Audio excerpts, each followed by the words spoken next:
Great.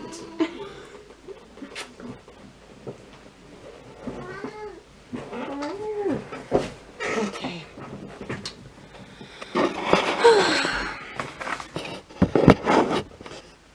Okay. Hi. What's up? It's been a while. So, most people have never seen my face before because people don't watch the videos that I make, and you know what? That's a good choice. A lot of them are very low quality, and honestly, I've gotten to the point where it's hard to motivate myself to even make a video some days, so I just tell myself, rather put something out than nothing. So sometimes they suck, and you're allowed to say that. But I have noticed that there are a very small, very tiny small select group of people who are watching them on a regular basis, which is crazy because I see them comment on all of these videos, and every time I say nobody watches them, they're always there to be like, but I do. So, you probably don't care, so I'm going to make this real quick and say that I've been gone for a while, as in I haven't posted a video in 4 months. I kind of was gone over the summer, and I was in another state, and I was visiting my boyfriend, and I pretty much just decided that there would be no recording of that adventure. I took my camera, I have a lot of videos and photos from that time, but I decided that I should probably just not post those. It's privacy reasons, I don't know. But I am back. It's been a hot second. I started school recently, and with starting school has come lots of challenges that I'll talk about in a sec. But this video is very specific because I had my last IEP meeting today. It's great. So I'm a senior, and so my last IEP meeting is kind of a big deal to me personally, and I know it's also a big deal to a lot of SPED kids. Some people in the SPED department, SPED program, SPED department, whatever, some people don't really see it as a big deal. It doesn't really have a huge effect on them. I know me personally, the SPED department has been a part of my life since as long as I can remember, and the ending of that is kind of crazy to me. It's crazy, it's sad, it's happy, it's exciting, it's a lot. So I think in this video I'm going to talk about a few things. Yes, my IEP meeting, but also just the way that it's weird in being a senior in high school. So this whole thing could be out of focus right now, and I won't know until I edit it and have to refilm the video, but you know, such is life. But with the last IEP meeting, oftentimes, not all the time, this is very generally speaking in most US schools, the last IEP meeting is kind of like a transitional meeting. If you're someone who's had an IEP throughout the majority of your education in the public school system, when you're a senior in high school and you have your last meeting, it's a long time coming. And they also talk a lot about what are you going to do after high school? You know, are you going to college? And if not, what are you going to do? And all of this stuff. I've always kind of known exactly what I wanted to do and what my set plans were from a very young age, like since as early as I can remember. Problem is that when you're the only person who believes in those goals and dreams, it's kind of hard to tell people about them. It's really difficult to sit in a room in front of a bunch of people who are much older than you and much wiser than you and have lived a lot more than you and tell them all about your unrealistic dreams and goals and hopefully future endeavors. A lot of them are going to look at you like you're crazy, and it's not for the faint of heart. I've always known that my personal goals and career aspirations were somewhat unrealistic and very far-fetched and out of reach, but I also knew from a very young age that if I didn't at least try to accomplish those endeavors, I would never be happy. I understand that I could one day grow as a person and come to the realization of, you know, I don't need to achieve all my goals and dreams to be happy, and most people do. You know, you either achieve your dreams or you learn to understand that you can live without achieving them. But me personally, I think it's a great travesty to not even try. So that's what I'm going to be doing after high school. I'm going to try. I'm going to give it my best effort. I'm going to do everything I can to make it happen. So yeah. But sitting in front of a room of grown adults and telling them about that is really difficult. It's very difficult, especially when none of them agree with you or believe in you. And usually I'm a pretty logical person, but feelings are not logical, and wants and desires are not very logical. And so while I know my wants and desires for future endeavors as far as career goes are a little unrealistic, are a little unorthodox, and probably not the smartest or logical idea, it doesn't have to make on other... I can't speak. I swear I'm much more charismatic in person. I just get shy. Your goals and dreams don't have to make sense to other people to make sense to you. So, I currently do not plan on going to college. Part of me really wants to. Another part of me knows that I probably shouldn't. Personally, I debate if people even learn a lot from college. I know some people learn a whole lot and it's a life-changing experience for them and good for them, but those tend to be people who go off to full-time universities and leave their home state and do all of those things. I don't think I have the time nor the money to do that. So that seems a little bit far-reached. You never know, in a few years I could be eating my words and I could totally be in college, living a great life, learning all there is to know, but I don't know. Part of the reason why I don't see myself going to college is not only because I see it as a bit of a time waster, as well as money is a huge concern. My main understanding is I think I'll probably drop out. I don't think that I could handle the workload.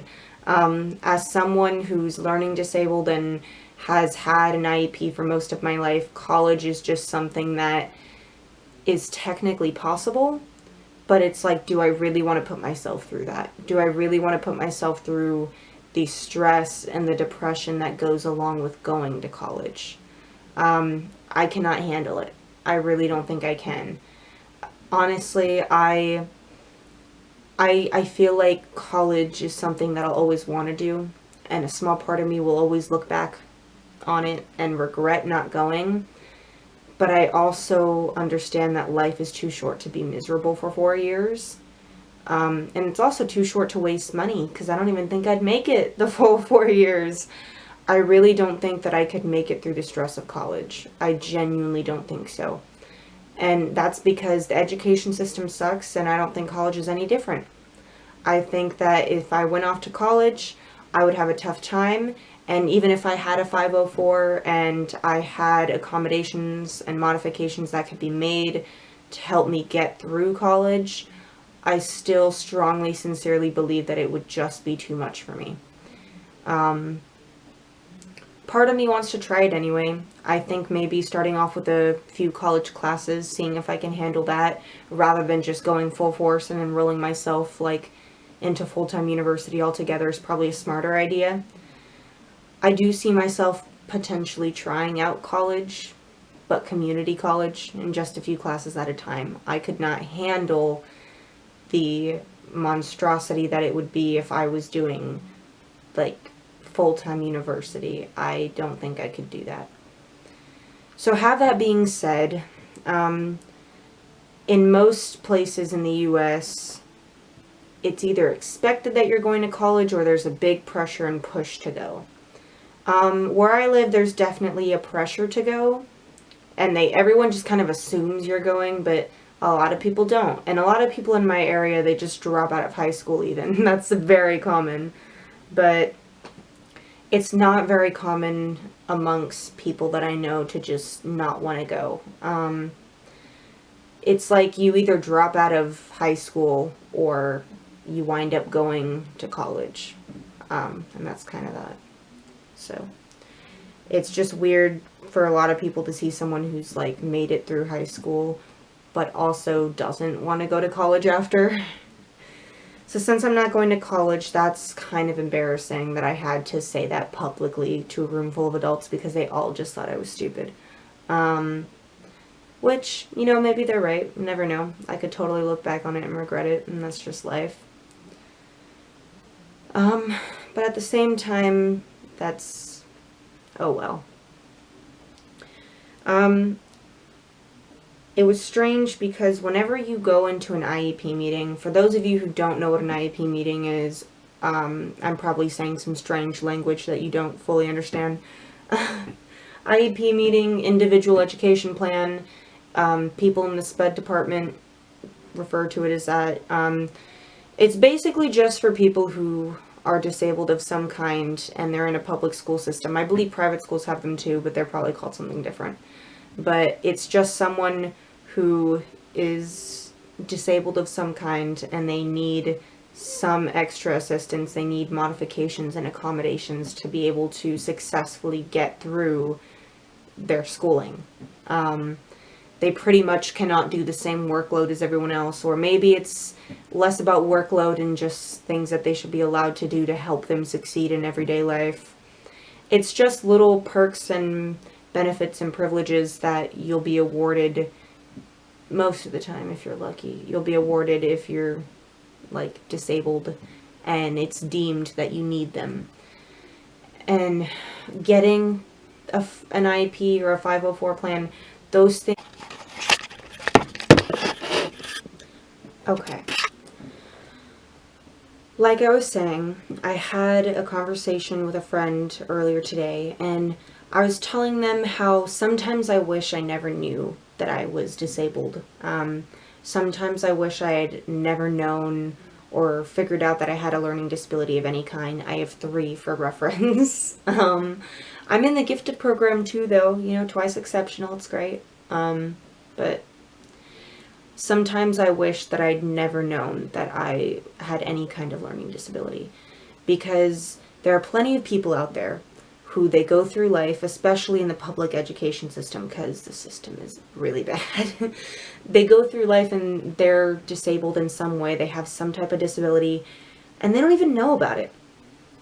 Either because they're more high functioning and so they just kind of went under the radar, or because maybe they could not afford significant testing, which is absolutely disgusting to me.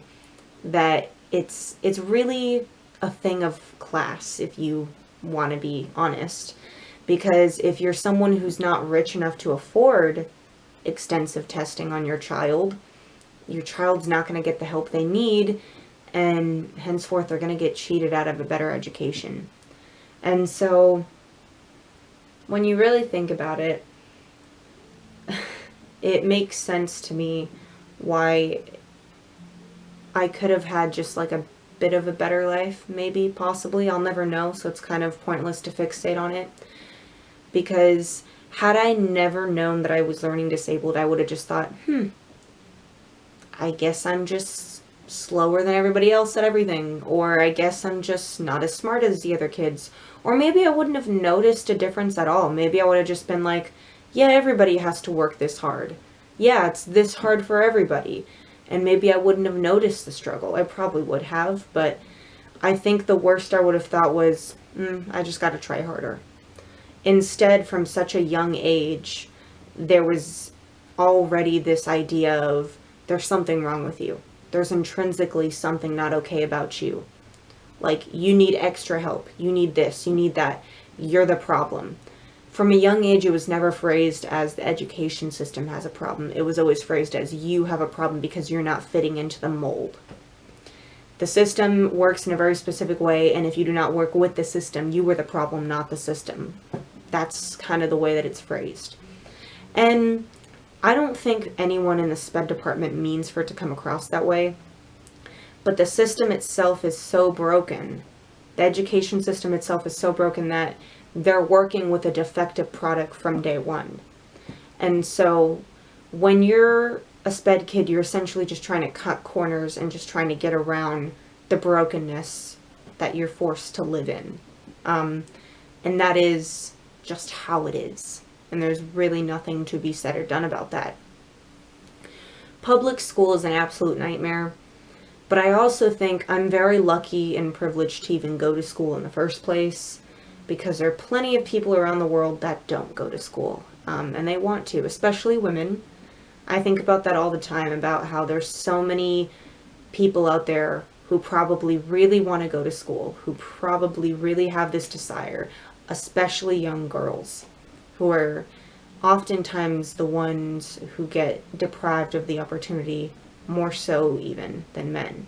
Happens to young boys too, but it's a prominent issue amongst young girls. So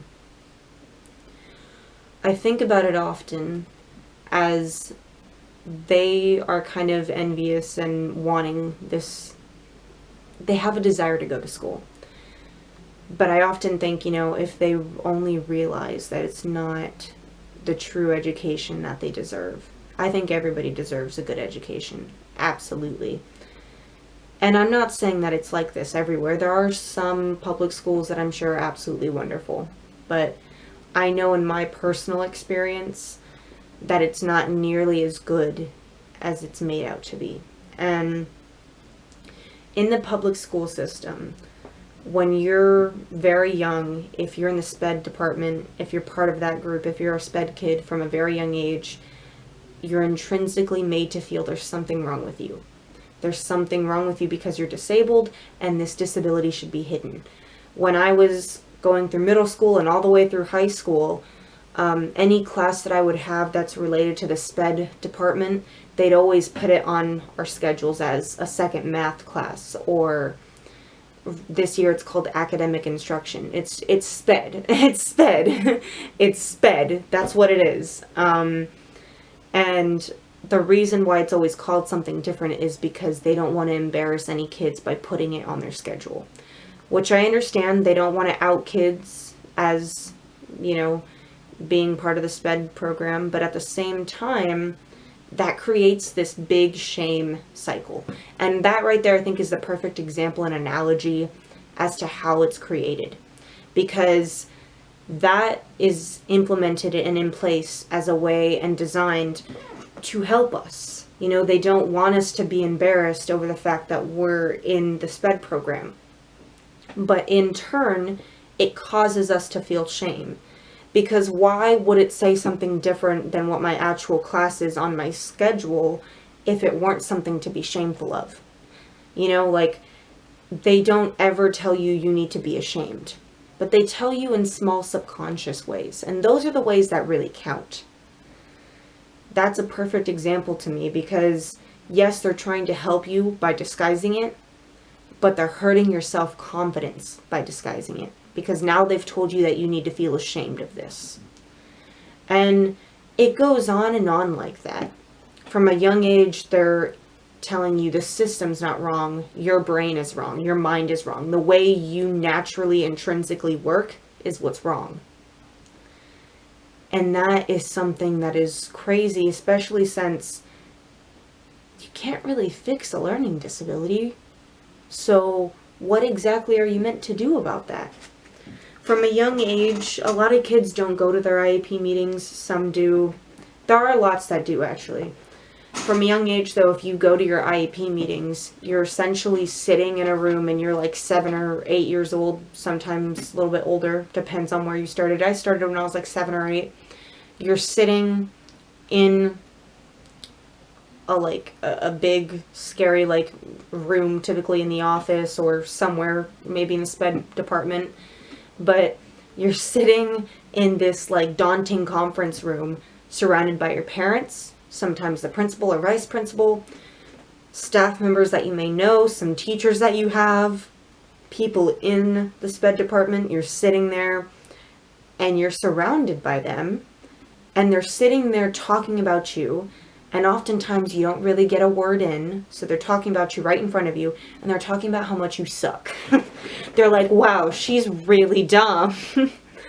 And I know they don't ever mean for it to come across that way. But as someone who's in the SPED department and sees it every day, and I have many friends who are, we've all discussed it amongst ourselves. That's how a lot of us end up feeling.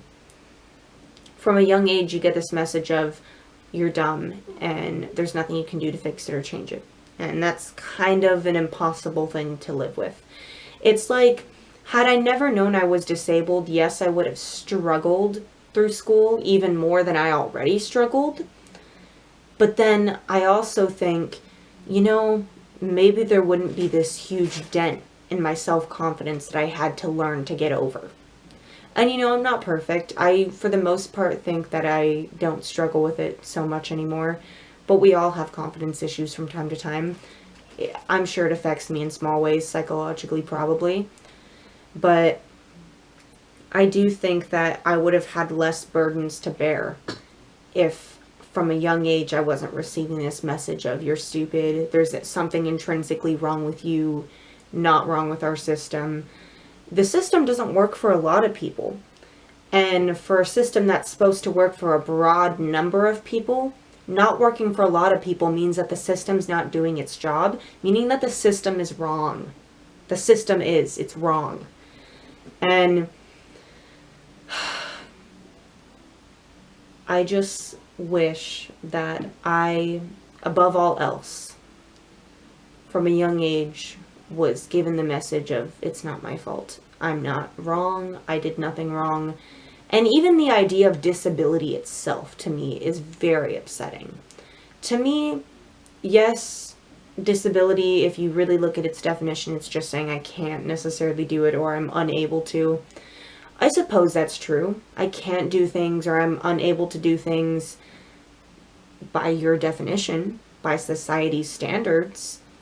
The truth is, there's nothing that I can't do that someone else can do. I just can't do it the way they do it. Or at least it's harder for me to do it the way they do it. I just naturally do it differently. I'm sick of people calling a difference a disability. And I'm not to say that disabled people shouldn't receive accommodations or modifications or things that help them in their everyday life. But, this has obviously been said before. It's not very poetic or grandiose of me, but you shouldn't see disabled people as completely incapable of anything. And I think from a young age, for a while, a long while, I believed I couldn't do anything. And it didn't just make me, feel as though I was limited within the things that went along with my learning disabilities. It limited me in everything. I literally, strongly believed that I just couldn't do certain things. Or I always thought, starting something new is extra challenging for me because my brain's different, therefore it's going to be harder for me than it is the average person. And you know what? There is some truth to that. There is. But it's not nearly as dramatized or not nearly as bad as people in my life made it out to be.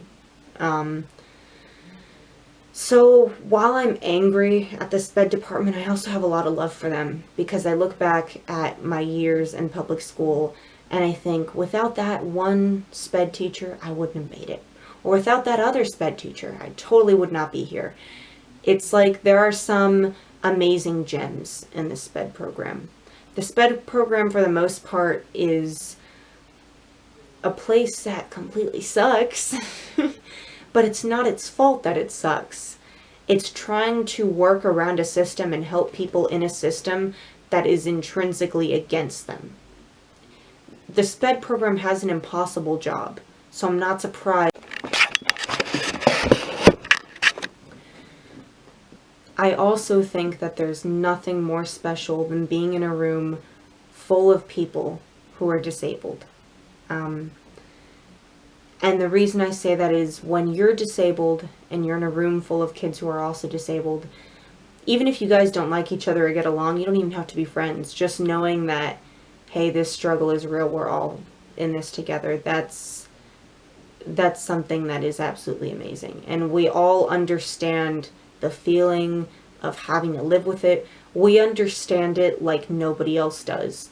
We don't even have a lot of intrinsic, tough conversations about it. Just being in that environment and looking around and seeing these kids struggle the way you're struggling, you don't want them to struggle, but you're so happy you're not alone in it. So yeah. I think that whenever I graduate, I'm going to really miss this SPED program. But at the same time, I'm always going to be a little mad at the SPED program. I have mixed feelings about it, but I think the reason I'm mad at the SPED program is more so just because I'm mad at the education system in general. Like I said, it's not the SPED program's fault. It's the public school's fault. So my last IEP meeting, we talked a lot about future endeavors and what I'm going to do after high school. And at one point I just flat out said I don't know, which is an absolute lie. I do know what I want to do. But, you know what? It's nobody's fucking business. I don't owe them shit. I don't owe them answers. So yeah. I'm going to miss the SPED program. But I won't miss the education system. And I'm going to miss a lot of teachers. I'm going to miss a lot of people who like really saved me throughout the whole thing. But I won't miss this constant feeling of shame that the education system tries to push on us as individuals, especially those who are disabled. So, not gonna miss any of the trauma, that's for sure. But the SPED program left me with a lot of things. Some permanent scars, as well as some permanent happy memories. So, alright, I guess that's all I have to say. I really hope at least some of this was in focus. I have a really bad feeling that none of it was. If not, fuck it, I'm posting it anyways. You can watch me talk as a blur. Have fun.